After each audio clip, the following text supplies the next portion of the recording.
Thank you for watching this week's episode of our Thirukkural series.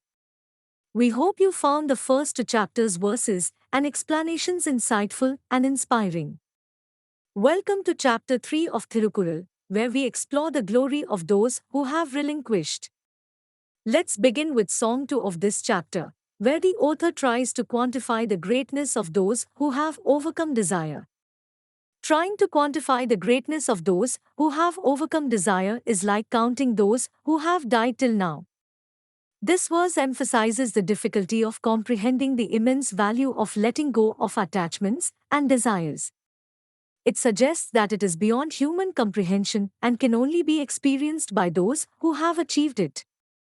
The relinquishment of desire brings inner peace and tranquility, which cannot be measured in any tangible way. The poem also suggests that the number of people who have achieved this state of mind is immeasurable, just like the number of people who have passed away. It is a reminder to value and strives towards inner peace and detachment, as it is a state of being beyond measure. Thank you for watching this video. Don't forget to hit the like button and subscribe to our channel for more Thirukkural insights.